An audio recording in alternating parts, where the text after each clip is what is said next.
muertos sin perdón, donde el fuerte dicta la salvación.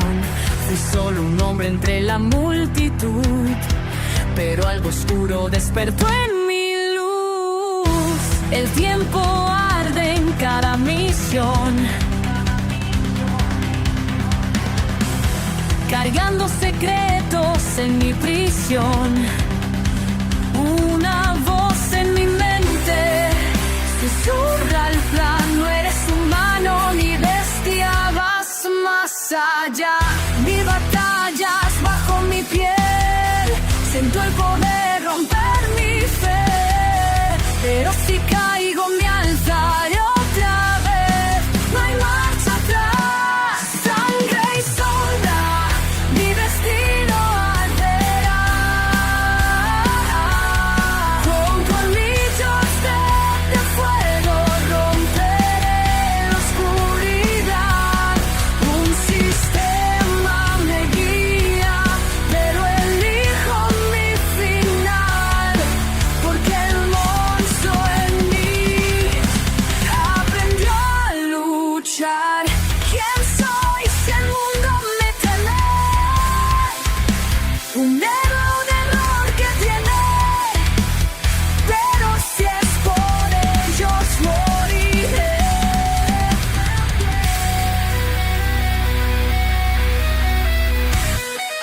Mi legado no lo dicta un juez.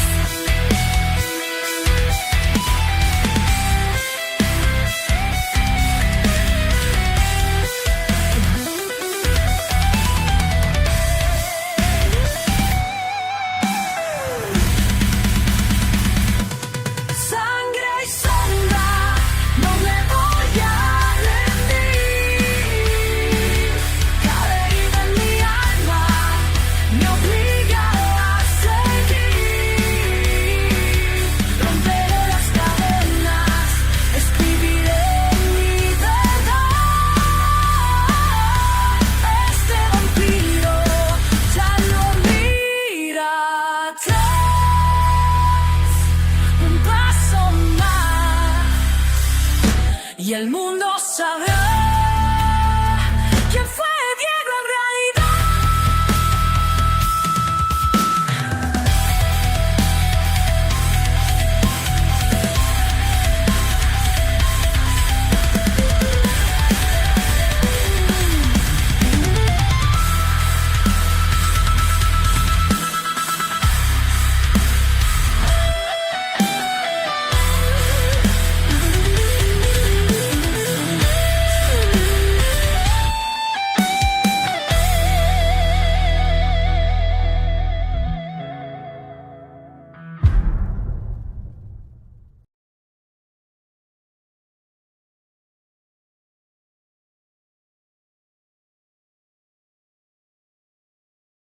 Capítulo 1889.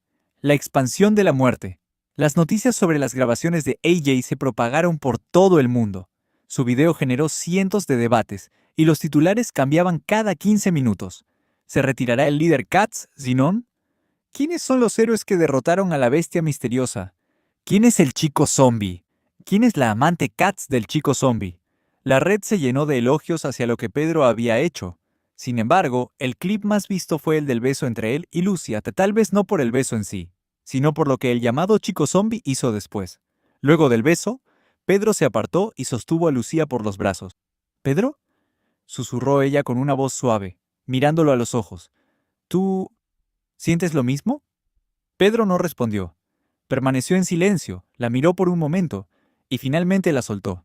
Luego saltó fuera del área sin decir una palabra. Nadie supo a dónde fue. Su reacción generó un torbellino de preguntas. ¿Era solo timidez? ¿O realmente no sentía nada? De cualquier modo, la historia cautivó al público. Era el tema más solicitado para que AJ y su equipo hicieran un seguimiento, pero entre los titulares y rumores, emergió una pregunta más importante. ¿Está la humanidad en peligro otra vez? El debate giraba en torno al ser que los había atacado, algo que nadie había visto jamás, que se autodenominó celestial. Las teorías se multiplicaban. Algunos creían que era una raza alienígena, otros, un experimento o una criatura mutante. Todos estaban equivocados. Si supieran la verdad, les resultaría incomprensible y el miedo los paralizaría. La conmoción fue tal que los principales canales de noticias crearon paneles de debate. En uno de ellos, un conductor elegantemente vestido estaba en un sofá, junto a 3 invitados con ropa común, un profesor, un miembro del partido Garces y un representante de los puros. Hoy discutiremos sobre estos nuevos seres llamados celestiales, dijo el presentador. Invitamos a 3 personas de diferentes grupos para saber qué opinan y qué creen que deberíamos hacer. El profesor habló primero. Lo mejor sería averiguar qué quieren. Si podemos evitar una guerra, debemos hacerlo. Tal vez hicimos algo que los enfadó. Estoy de acuerdo, intervino el miembro del partido Garces. Pero si llegan a ser una amenaza, todos los grupos deberían unirse para combatirlos. Miren el video. Sinon, el llamado chico zombie y todos los demás, incluso los ciudadanos comunes, unieron fuerzas para vencer al enemigo. Si los ataques continúan, tenemos que hacer lo mismo. El conductor asintió, pero el representante de los puros soltó una carcajada amarga. Claro que tú dirías eso. ¿No te parece sospechoso el momento? Nuestra base acaba de ser destruida por uno de los nuestros, Jacobo. ¿Y ahora aparece él, peleando contra este nuevo enemigo? Todo esto apesta a montaje. Un enemigo inventado para distraerlos de la verdad. Ese maldito Jacobo y los suyos deberían ser colgados por dañar al pueblo. El debate se volvió intenso. En las transmisiones en vivo surgía una pregunta. ¿Había otros ataques de los celestiales en curso? Si era así, la humanidad necesitaba un plan urgente. Lo que nadie sabía era que las noticias no solo se habían extendido por la Tierra, también habían llegado a los celestiales. En su dimensión existían estaciones que permitían observar las batallas entre celestiales y Godslayers. Sin embargo, al salir de ese espacio, el tiempo fluía mucho más lento. Por eso, todos ellos ya habían oído sobre lo ocurrido con Hinto. Este lugar se vuelve más extraño cada día, comentó Yongbu. Después de lo que dijiste, pensé que Hinto no tenía forma de perder, respondió Sox, un ser de energía brillante. Yo también, replicó Yongbu. ¿Quién habría imaginado que en la Tierra habría alguien cercano al nivel de un Godslayer, y además con un seguidor tan poderoso? Eso me hace preguntar, dijo Sox. ¿Por qué no fue clasificado como Godslayer? Fue gracias a él que ganaron. Si solo hubiera sido el Godslayer contra Hinto, el resultado habría sido obvio. Exacto, respondió Yongbu, asintiendo. Pero hay una diferencia. Los Godslayers son aquellos que alcanzan ese poder por sí mismos. Un seguidor dedicado puede llegar a ese nivel, pero no se le considera uno. Si su fuerza proviene del poder prestado de un celestial, no cuenta. Cuando el celestial muere, el seguidor también perece. Entonces lo extraño, dijo Sox, es que alguien que no es un Godslayer haya podido manejar tanta energía celestial. La derrota de Hinto los inquietaba. Y lo peor era que 2 combatientes celestiales ya habían sido eliminados. Dependiendo de cómo se desarrollaran los demás enfrentamientos, el equilibrio del espacio celestial podría cambiar por completo. La tensión se podía sentir. Los celestiales odiaban esa sensación de vulnerabilidad. Todos deseaban que las cosas volvieran a la normalidad, y por eso muchos deseaban que los celestiales eliminasen a los molestos Godslayers. Me pregunto qué pensará Mundus de todo esto, dijo Yongbu. Un pequeño tropiezo, respondió una voz detrás de ellos. Al volverse, vieron a Mundus observándolos, las formas de energía de ambos se contrajeron de miedo. Quisieron huir, pero sabían que sería una falta de respeto y podían ser enviados al ciclo de reencarnación. Aunque no tenían corazón físico, ambos lo sentían latir con fuerza. Temían que Mundus hubiera descubierto su implicación con el celestial que había causado parte de aquel desastre. Les explicaré algo y espero que transmitan el mensaje si alguien pregunta, dijo Mundus con voz firme. Los antiguos siempre piensan con anticipación. Si Hinto fracasó, significa que tienen otro plan. Hay una razón por la que se eligieron a esos combatientes. Los celestiales más poderosos no fueron enviados. Querían medir la magnitud del problema. Y en cuanto a Hinto, creo que fue elegido para que Immortui se involucrara más. Ustedes saben que los antiguos, y él tienen historia, tal vez enviar a Hinto fue una forma de comunicarse. Ahora que ha caído, es probable que Immortui dé un paso más grande para acabar con este problema. Dicho eso, Mundus pasó entre ellos y siguió caminando. El eco de sus palabras dejó una inquietud que incluso en el espacio de los celestiales se sintió como el frío de la muerte expandiéndose. Capítulo 1890. Escribiendo un libro. Tras los recientes acontecimientos, el pequeño grupo responsable de derrotar al nuevo ser conocido como celestial ya no podía caminar por los planetas Cats sin ser reconocido. Pedro tenía una solución parcial. Podía alterar su apariencia y la de Jacobo, pero no la de Laxmus. lo que complicaba todo. Por eso, Sinon les ofreció quedarse con él por un tiempo. Viajaban hacia la base de los Cats, una gigantesca plataforma flotando en el espacio. Allí esperaban también averiguar hacia dónde se había dirigido la nave que habían visto escapar durante la batalla. Sin embargo, el grupo no viajaba solo. En la nave de tamaño mediano, sentados alrededor de una mesa metálica, Lucia se sostenía la cabeza con las manos. «Recuérdenme por qué ellos tres fueron invitados», preguntó con cansancio. El hombre a su lado tenía una sonrisa entusiasmada y una tableta en las manos, tecleando sin parar. No era un hombre común.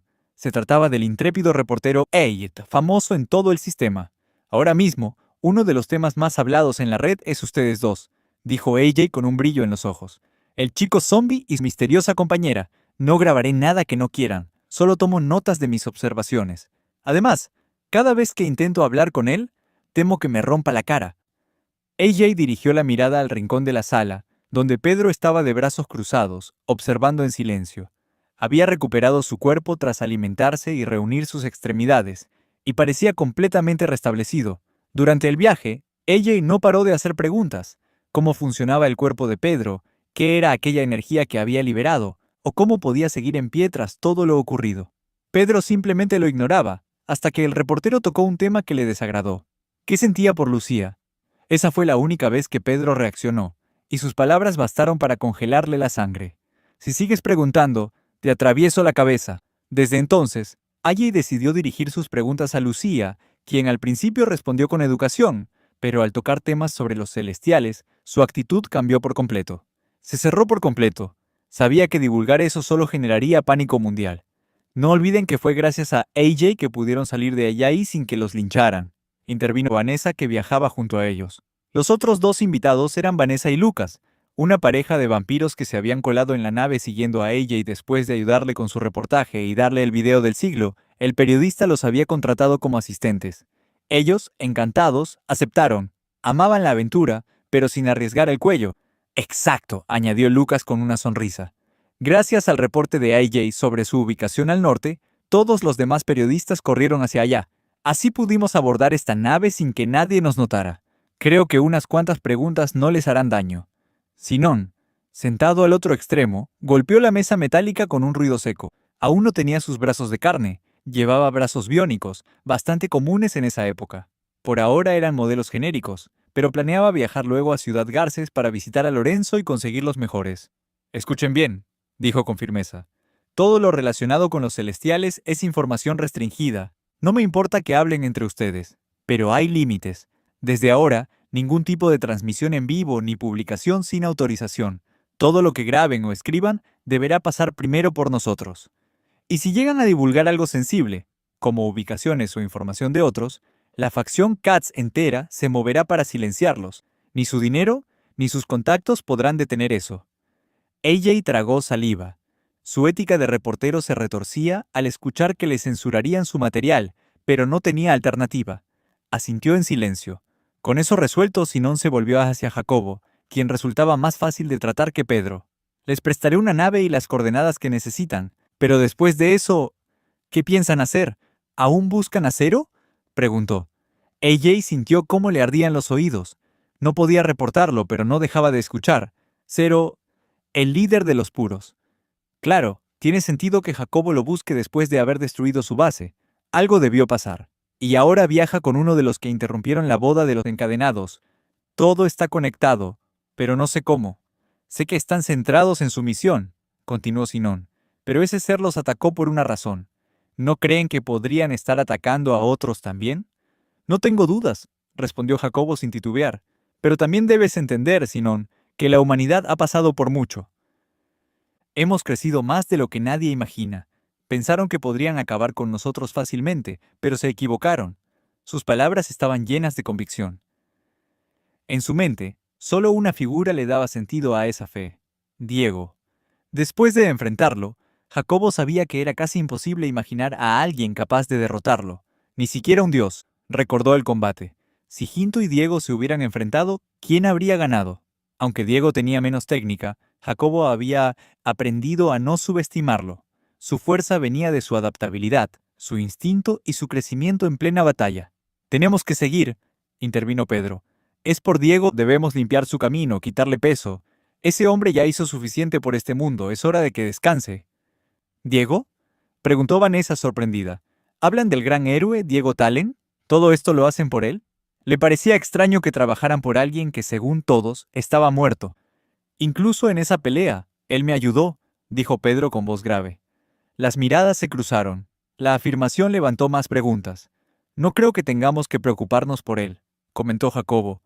Si algún celestial intenta ir por Diego, serán ellos los desafortunados. Ahoy escuchaba cada palabra, atando cabos. ¿Quién más podría provocar semejante caos global? ¿Quién más podía reunir a figuras como Sinon y a hombres como Jacobo y Pedro, exmiembros de los puros, para trabajar juntos? Solo un nombre encajaba, y justo en ese instante su tableta emitió un sonido. Una notificación. Uno de sus informantes le enviaba una noticia urgente desde la base de la corte de vampiros, en Marte. Los vampiros aseguran que Diego Talen ha regresado. Eijei se levantó de golpe. Escuchen, ya sé que no quieren que grabe ni publique nada, al menos no todavía, pero tengo una propuesta. Cuando todo esto termine, cuando logren su objetivo, quiero escuchar sus historias, todo lo que han vivido, todo lo que han hecho. No haré un documental si no lo desean, pero quiero escribir un libro que preserve sus hazañas, para que el mundo nunca las olvide. Hubo un momento de silencio. Luego, una leve sonrisa se dibujó en el rostro de varios. ¿La idea de un libro? No sonaba tan mal. Capítulo 1891. Una sola persona en mi mente. Cuando Sinon regresó al planeta principal de los Cats, lo recibió una multitud de veteranos y miembros de larga data de la casa Cats. Ellos también habían visto los videos y estaban profundamente preocupados por su estado. Aún así, con una sonrisa amplia se encargó de aliviar cualquier temor. Todavía me queda mucha vida por delante. Y no se preocupen, no voy a morir hasta descubrir la verdad, dijo Sinon. Estas palabras encendieron nuevas inquietudes entre algunos de los ancianos. Varios creían que Ezra Katz había muerto de forma natural y no asesinado. Solo unos pocos sabían que Sinon insistía en buscar la verdad. Al final, todo el grupo se dirigió al palacio, Lucía incluida. Ella había pensado pasar por su casa, pero decidió quedarse con los demás un poco más, al menos hasta que partieran. Cruzaron corredores hasta llegar a los aposentos de Sinon. Normalmente, a los reporteros no se les permite entrar tan adentro. Sin embargo, el líder no solo lo permitió, sino que también le dio permiso a AJ para filmar. Al fin y al cabo, el trabajo de AJ era informar. Había que darle una zanahoria de vez en cuando, pensó Sinon, o quizá algún día el reportero soltaría todo de golpe. En el fondo, Sinon intuía que AJ terminaría contándolo todo, pero parte de él también deseaba que el mundo supiera la verdad. Era la gente, y los de arriba, ansiosos por controlarla, a quien había provocado gran parte de los problemas. Pude haberles enviado las coordenadas, explicó Sinon mientras avanzaban. Pero quería hablar con ustedes durante el trayecto, saber exactamente qué pasó. Pensé que quizá podría estar relacionado con Ezra. Además, en estos tiempos es mejor dar la información en persona. Uno nunca sabe lo que puede ocurrir. Llegaron al patio interior, un jardín precioso con plantas y cursos de agua. Que existiera algo así en el último piso del palacio resultaba impresionante. Entonces, algo llamó la atención de Sinon. ¿Pueden esperar un segundo?, pidió. Caminó hasta el centro del jardín, frente a la gran estatua que se alzaba allí. Miró su brazo biónico, cerrando y abriendo los dedos. Por un instante, chispas nacieron del hombro y recorrieron todo el brazo mecánico. Sin previo aviso, lanzó un puñetazo a toda velocidad contra la estatua. El impacto la desmoronó en pedazos que cayeron sobre el césped. «¡Líder, qué hay hecho!», gritó un anciano desde un costado. «Esa era la estatua del gran Genbu, quien ayudó a nuestro querido Ezra». «No», replicó Sinon seco. «Esa maldita tortuga ahora trabaja para otra persona. No hay razón para mantener su estatua aquí». No dijo más y reanudó el camino hacia su habitación. El grupo lo comprendió. Erika tenía ahora a Genbu, y con toda probabilidad ella había participado en la muerte de Ezra. Al menos, esa era la teoría de Sinon. Los ancianos corrieron a recoger los fragmentos del suelo. «¡Alto!», ordenó Sinon volviéndose. «Si alguien se atreve a reconstruir esa estatua, no volverá a pisar este lugar. Todo lo que hago tiene un motivo». Los ancianos dejaron caer las piezas de inmediato. AJ sonreía por lo bajo. Había captado todo con la cámara. Aunque no podía emitir en directo por un tiempo, publicar pequeños fragmentos como ese le vendría de maravilla más adelante. Ya en la sala, todo ocurrió con rapidez. Prepararon una nave para Jacobo, Pedro y los otros tres que, para sorpresa de muchos, decidieron acompañarlos. También les entregaron las coordenadas. «Les deseo suerte en su viaje», dijo Sinón. «Si necesitan ayuda, pasen por aquí o envíen un mensaje. Haré lo posible por apoyarlos, siempre que no implique otra pelea suicida», bromeó con una risita. Antes de despedirse, todas las miradas se posaron en una pareja particular. Lucia se acercó a Pedro para decir adiós. Tenía la cabeza gacha y jugueteaba con los dedos, nerviosa. Pedro, en cambio, miraba fijamente una pared, inexpresivo. Resultaba imposible adivinar qué sentía. «Pedro, cuídate. Sabes que me importas mucho», dijo Lucía. «Y sobre lo de antes, si de verdad no sientes lo mismo, podemos olvidarlo. No hace falta que te fuerces». Ella sí había sobrevivido antes sin Pedro, y estaba segura de que podría seguir haciéndolo. Pero, en medio de todo, jamás imaginó que encontraría a alguien por quien se preocuparía de ese modo. Alguien a quien quería proteger. Era la primera vez que le pasaba. Esperaba, en lo más hondo, que sus sentimientos fueran correspondidos. «Lucía», empezó él, «durante mucho tiempo, solo una persona ha ocupado mi mente. Alguien por quien me preocupo, en quien pienso a cada instante, y que desearía tener siempre a mi lado, haría lo que fuera por esa persona. Lo que pidiera, lo cumpliría». Lucia se sonrojó. Por fin escuchaba lo que tanto quería oír, y las palabras fluían deprisa. Nunca habría imaginado a Pedro hablando así de ella. «Incluso arriesgaría mi vida por Diego». Al oír ese nombre, los rostros de todos se congelaron. Lucia sintió un puñal en el pecho. Todas esas palabras eran para Diego. «Supongo que Pedro solo tiene a una persona en su mente», pensó. «Lo entiendo. Suerte. Ojalá podamos volver a vernos». El grupo se separó y volvió a internarse en el espacio. A bordo de la nave, Jacobo no pudo contener la curiosidad por lo que acababa de oír. «¿Para qué le dijiste todo eso a Lucía? ¿Sobre Diego?», preguntó. Vanessa, Lucas y AJ también aguzaron el oído. «Porque así me sentía antes», respondió Pedro. «Pero ahora hay dos personas que aparecen en mi cabeza de vez en cuando». «¿Qué?», exclamó Jacobo. «Entonces, ¿por qué no se lo dijiste? La hiciste malinterpretarlo todo». Iba a hacerlo, pero ya se había despedido. La conversación terminó. No hacía falta seguir. Además, no es importante. Pedro era un tipo peculiar, y justamente eso lo hacía tan interesante de seguir. Cualquier mujer que decidiera quedarse con él tendría una vida complicada, imaginaban todos. O tal vez muy sencilla, considerando su lealtad férrea a Diego. El viaje los llevó a un nuevo sistema planetario con enormes cinturones de asteroides rodeando varios mundos, casi como lunas fragmentadas. Aterrizaron en el planeta más cercano para estirar las piernas. «¿Y cómo piensas encontrar a Cero?», preguntó Vanessa. «Hay demasiados planetas. Algunos son gigantescos. Podríamos tardar años sin un plan». «Energía», respondió Jacobo. «Cero usa una cantidad enorme de chi cuando pelea. Y ya conozco el rastro de su chi. Estos planetas tienen fama de ser peligrosos, así que, si está luchando, puedo...». En ese momento, un estallido retumbó a lo lejos. Alzaron la vista. Otro planeta, cercano como una luna en el cielo, se iluminó. Una nube colosal, como la de una bomba nuclear, se elevaba sobre su superficie. Un instante después, una onda de viento y energía los sacudió. «Es Cero». Jacobo apretó los dientes mientras su cuerpo comenzaba a transformarse. «Está peleando en ese planeta».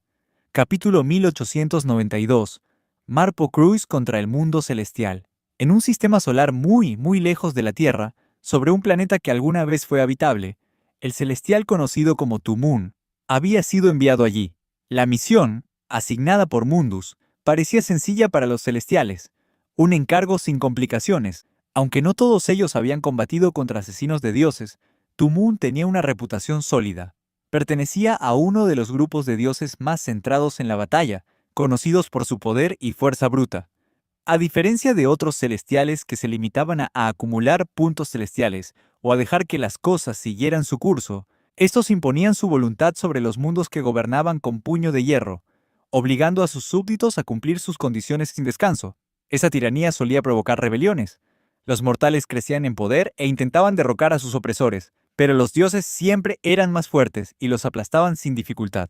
Así, su fuerza seguía aumentando, pero también su complacencia. Acostumbrados a la victoria, se volvían descuidados ante nuevas amenazas. Tumón jamás había enfrentado a un asesino de dioses, por eso Mundus lo envió contra un objetivo relativamente fácil. «El asesino de dioses al que ha sido enviado apenas ha interferido en nuestros planes», le explicó Mundus antes de partir. «Casi no han actuado, pero se ha alejado del territorio de Immortui. Eso no significa que podamos dejarlo libre. Hay que enseñarles a estos humanos su lugar.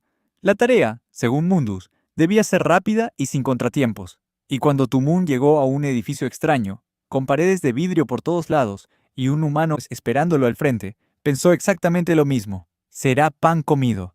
Pero ahora, después de todo lo que había hecho y de todas las batallas que había ganado, era él quien yacía en el suelo, con el cuerpo separado de la cabeza. Su carne celestial se deshacía lentamente, convirtiéndose en partículas diminutas que el viento se llevaba. Este lugar es demasiado peligroso, susurró Tumun, justo antes de que un pie negro gigantesco aplastara su cabeza, reduciéndola a polvo y acabando con él. Eso fue extraño, comentó Pine, el Dalki. La sala estaba completamente destruida, todos los paneles de vidrio rotos, paredes perforadas por enormes agujeros, y aún así, el edificio estaba construido con materiales diseñados para resistir ataques de ese tipo. Sí, respondió el hombre de ojos rojos. Fue más difícil y más fácil de lo que esperaba. La energía que emanaba era fascinante. Habría querido estudiarla. No era humana, ni de bestia, ni alienígena. Era como si proviniera de otro plano. Es una pena que Pine lo haya reducido a polvo. Habría sido interesante investigarlo. Yo no lo convertí en polvo, respondió Pine con un gruñido. Pensé que tú querrías hacer algo con su cuerpo, por eso no lo dañé tanto. Si quieres culpar a alguien, culpa al nuevo H. Todos giraron hacia un rincón oscuro, donde se oía una respiración agitada. La figura que emergió era más grande que un Dalki promedio, y sus ojos desquiciados reflejaban pura ira y locura. Eres más fuerte de lo que imaginaba, dijo el humano, sonriendo. Esto servirá bien, muy bien. Mientras tanto, en el espacio celestial, un susurro recorrió las estrellas. Otro celestial había muerto. Los rumores crecían. Algunos decían que los asesinos de dioses estaban volviéndose demasiado poderosos.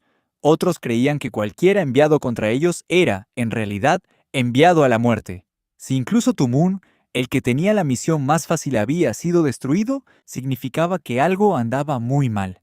En su trono de energía luminosa, Mundus reflexionaba, tamborileando los dedos en el apoyabrazos. Los que presenciaron la pelea de Tumun, preséntense, ordenó. Quiero que me cuenten todo lo que vieron. Y contacten a los celestiales cercanos. Averigüen si sintieron fluctuaciones de energía o si han ocurrido cosas extrañas en sus sistemas. Los testigos se reunieron y relataron lo sucedido. Mundus escuchó con calma, pero seguía sin entender del todo, hasta que habló con los celestiales que vivían en el mismo sistema estelar. Fue entonces cuando descubrió la historia detrás de la corporación Marpo Cruise, una empresa de cruceros espaciales, y el poder oculto que había tras ella. Uno de los celestiales cercanos confirmó que había sentido una lectura de energía anómala durante la pelea. Aquello bastó para que Mundus comprendiera el alcance del error. El poder detrás de Marpo Cruz es enorme, dijo con gravedad. Lo bastante para afectar al universo entero donde quiera que vayan. Lo extraño es que hayan acumulado tanta fuerza solo para dirigir una línea de cruceros. No tiene sentido. Su voz resonaba firme. Cuando alguien reúne tanta riqueza y recursos, nunca es por simple codicia. Nadie amasa ese poder si está satisfecho. El único motivo para tener un ejército así es conquistar. Y está claro que entre sus filas hay al menos 3 individuos con fuerza de asesino de dioses. Tal vez haya más, pero no lo sabremos sin una investigación a fondo. Por ahora, revelar esta información solo causaría pánico. Lo mejor será vigilar sus movimientos y observar qué buscan realmente. Una sonrisa calculada cruzó su rostro. Quizás los dos bandos se destruyan entre sí, y cuando ambos estén debilitados, acabaremos con el problema de una vez por todas. Mundus se levantó, y su trono de energía desapareció detrás de él. No pensaba informar a los antiguos de su fracaso. No todavía. Aún había tiempo para cambiar las tornas. En el planeta donde Tumun había caído, la calma regresaba poco a poco. El humano y el hombre de ojos rojos caminaban por un corredor hacia Imuyasco y el muelle espacial, donde los enormes cruceros aguardaban. ¿Crees que este incidente afectará nuestros planes?, preguntó el de ojos rojos. Quizás hemos enfurecido a alguien, podrían enviarnos más de ellos. ¡Que los envíen!, respondió el humano con frialdad. H por sí solo podría haber acabado con 2. Y Paine es igual de fuerte. Además, aún tenemos un ejército entero que nadie conoce. Se detuvo un momento y añadió. Seguiremos con el plan. Marpo Cruz suspenderá sus operaciones comerciales. Es hora de iniciar nuestro ataque. El de ojos rojos sonrió ampliamente. Después de tanto tiempo, volverían al punto donde todo comenzó. Tenían demasiados enemigos y demasiados objetivos que eliminar. Abriré las cámaras, dijo el hombre de ojos rojos. Estaré con él. No habrá errores. Nuestra fuerza se duplicará. Incluso más será imposible que perdamos. Antes te habría dicho que no pronunciaras esas palabras. Podrías traer mala suerte, respondió el humano con una sonrisa apenas visible. Pero esta vez estoy de acuerdo. Su mirada se volvió oscura, decidida. Con nuestro regreso, haré una declaración. Nuestro primer objetivo será la eliminación de la familia Valdés. Capítulo 1893. Mico el Grande. La nave de la familia Valdés era enorme, y a lo largo de 1000 años ya sumaban cerca de 1000 descendientes con la habilidad Valdés heredada y refinada generación tras generación. Además, la comunidad Valdés se había convertido en algo más que un linaje. Era, en la práctica, una facción. Durante ese milenio, igual que en el pasado, por la fuerza de su habilidad, los Valdés inspiraban temor y parecían inigualables. No se involucraron de forma directa en la disputa entre los puros y los garces. Fue sobre todo porque Lorenzo les aconsejó no hacerlo, dada la naturaleza volátil de los humanos en aquella época. Por eso, aunque era la primera vez que un intruso lograba abordar su nave, nadie mostró miedo, y todos estaban listos para enfrentarlo. Sin embargo, quizá el Valdés más fuerte con vida sí estaba asustado. ¡Atrás!, gritó Mico de inmediato, al reconocer la energía delante de él, la energía de un celestial. El que se había presentado como Kipo era el celestial asignado para cazar a Mico. Su cuerpo parecía humano, sin ropa ni armadura, solo su piel lisa a la vista. Era de un blanco sólido, atravesado por unos cuantos patrones negros en brazos y piernas que recordaban tatuajes tribales. Sus ojos, completamente negros, resaltaban con fuerza por el contraste con la piel. A simple vista era difícil saber cuánta fuerza escondía aquella figura. Mico sentía energía celestial, sí, pero medir su magnitud era otra cosa. ¿De verdad estás preocupado, Mico?, preguntó Vito, sorprendido por su reacción. No has estado con nosotros últimamente, pero juntos podemos con este. Debemos escuchar a Mico, añadió Víctor Valdés, con un mal presentimiento clavado en el pecho. Si él está inquieto es porque sabe algo. Mejor que todos extrememos cuidado. Mico tenía motivos para estar tenso. Había vencido celestiales antes, pero tras el último combate había comprendido que no todos eran débiles. Para derrotar a Athos hicieron falta él y Diego juntos. Ahora Diego no estaba, y era la primera vez que un celestial venía a por él. Si sabían quién era y lo que había hecho, no podía imaginar que mandaran a alguien mediocre. No puedo quitarme esa visión de la cabeza. Lorenzo tenía razón. Fue mala idea mirar al futuro. Pero, ¿y si esto es precisamente lo que vi? Si no hubiera vuelto, ¿todos aquí habrían muerto? No puedo arriesgarme. No puedo permitir que les pase nada. Posó la mano en el suelo, abrió un gran portal y, en un instante, el celestial, Mico, Víctor, junto con los otros dos en su mente, por último Vito se hundieron en la sombra. Al siguiente parpadeo emergieron en un lugar completamente distinto. Había árboles, praderas vastas y, entre ellas, parches de roca opaca y desnuda. Al alzar la vista, el cielo casi no existía. El espacio se veía con claridad. ¿Dónde estamos?, preguntó Víctor. En un sitio donde no importa si nos desatamos, respondió Mico, abriendo su libro para rotar habilidades y prepararse para el combate. Se encontraban en una de las lunas de Marte. Tenía una extensión total de unos 3000 kilómetros, mucho más pequeña que un planeta. Lo bueno era que esa luna se había usado como ensayo de terraformación. Había plantas e insectos, pero ninguna otra forma de vida. Nadie vivía allí. Perfecto. Bueno, parece que seremos solo nosotros tres contra este tipo, dijo Vito con una sonrisa, mientras su cuerpo se transformaba, y las escamas Dalki se marcaban con nitidez en su rostro. La verdad, no creo que pueda pelear esta vez, advirtió Víctor. Será mejor que me mantenga al margen. No tengo ahora habilidades útiles, nada lo bastante fuerte para tumbar a este sujeto, y solo estorbaría. La presencia de Víctor había sido un descuido de Mico al trasladarlos, pero si tenía que proteger a una sola persona, era factible. ¿Ya terminaron?, intervino Kipo. Fui lo bastante amable como para permitirles cambiar el campo de batalla. Si este lugar les resulta más cómodo, también lo es para mí. Aquel celestial tenía modales, lo que inquietó todavía más a Mico. La cortesía suele venir acompañada de una confianza absoluta. Mi única tarea es eliminarte, dijo Kipo con serenidad. Empecemos. Por supuesto, había dos espectadores muy atentos. Llevaban siguiendo todos los combates. Los celestiales siguen perdiendo. ¿Crees que pase lo mismo aquí?, preguntó Yongbu. Este es el asesino de dioses que más problemas nos ha dado, el que más inquieta a todos y quizá quien inició todo este desastre. Aunque no lo dijo, Yonbu ya se había cruzado con él en persona y sabía que Miko tenía más trucos de los que aparentaba. Todos sus seguidores dedicados habían caído, y con bastante facilidad.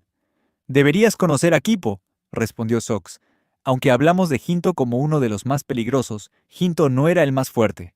En este espacio hay celestiales célebres por su combate, y Kipo es de los más poderosos.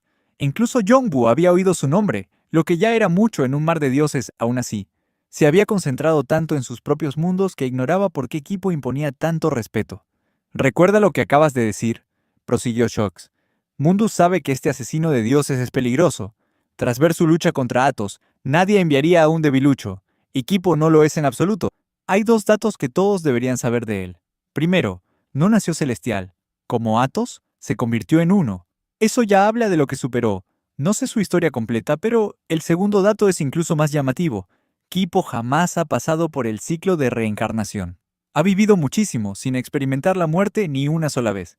La mayoría de celestiales son imprudentes, se confían en su poder para renacer e incluso algunos eligen entrar al ciclo por capricho.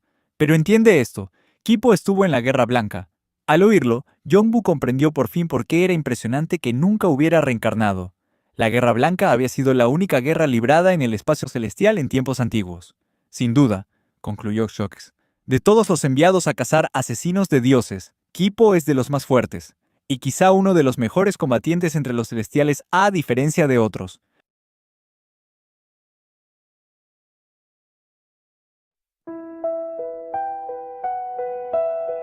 Camino sola entre ruinas y voces, sintiendo el peso de cada elección. Las sombras llevan mi nombre en la noche y el frío susurra sin redención. No sé si el mundo me ve como soy o si la sangre me robó el corazón, pero aún recuerdo un tiempo sin dolor, cuando creer no era una prisión. Si esta es la cruz que debo cargar, déjame al menos soñar a luchar, porque aún en la herida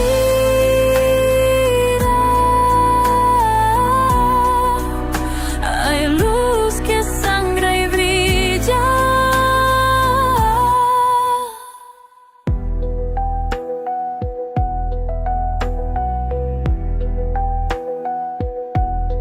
Tus ojos viven en cada misión, como un faro en la desolación.